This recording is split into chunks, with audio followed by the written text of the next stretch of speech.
Hey guys, welcome back to another video. So recently I was reminded about the story of Haman. A friend of mine was reminding me, Lee, this is giving the spirit of Haman. And we literally had to go on a fast because the situation required a fast and time of prayer and reflection. And the spirit of Haman is introduced to us in the book of Esther. Haman was part of a tribe, I think it was the Haganites or something like that, where we meet this tribe in the book of 1 Samuel. The time in which the King Saul, was supposed to get rid of this tribe, but he never did. And then the legacy continued, and now it was affecting the generation and the times of Queen Esther and Mordecai and the people of the Jews. Haman is from that lineage. You see, this is the consequences of not dealing with the problem in the beginning. It grows, it enters into generations, and then other kids have to fight for their lives. So who is Haman? Haman was one of the king's men in the book of Esther. Mordecai reported into him, and Haman was very egotistic, very loud, look at me, look at me. And he was the one responsible for the decree and the law to unalive all the Jews. Obviously, Mordecai was not having it. Mordecai was not having it from a point of, I'm not bowing down to you. Mordecai wasn't having it from a point of, no, you are not going to get rid of our people until I mourn and I pray, until I involve my cousin Esther. She needs to know about this, because who knows, maybe she was bored for a time as this. So we see the spirit of Haman trying to really get rid of the people of God during those times. And Esther and Mordecai, well, Esther calls for a fast, and then Mordecai gets everyone involved in that fast. So what is the spirit of Haman? The spirit of Haman really tries to assassinate one's character. It tries to kill one's destiny, one's vision, one's purpose.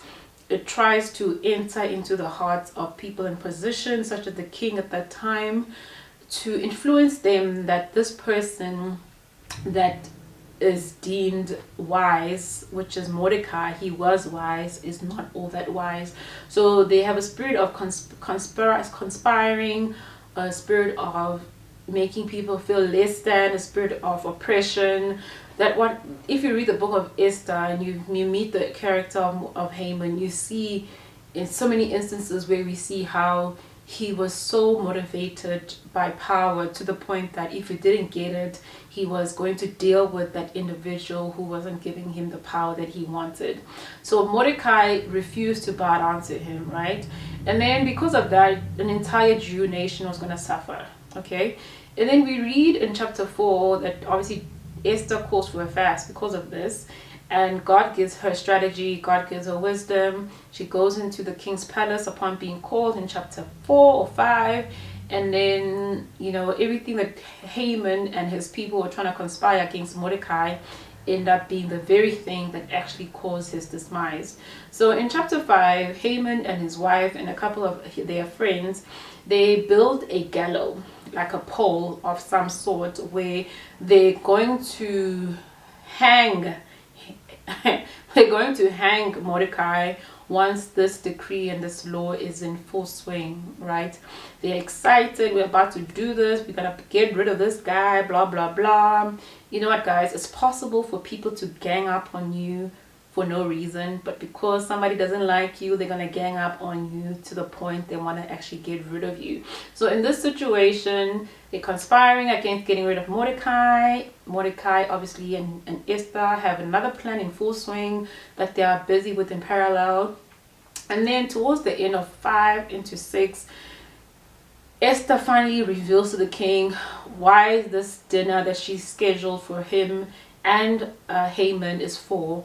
And she basically, rats Haman out. He tells the king, by the way, your man is trying to kill my people, and yeah, it's not working out. So the king is obviously oblivious, like, how can he want to kill Mordecai?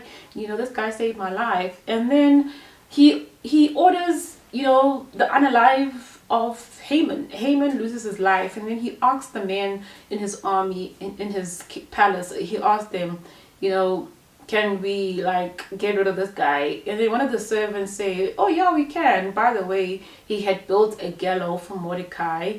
We can use that. Imagine the thing that you created for another child's demise is the very thing that you get. It's like you're busy conspiring against this person. You're busy trying to ruin, character assassinate them.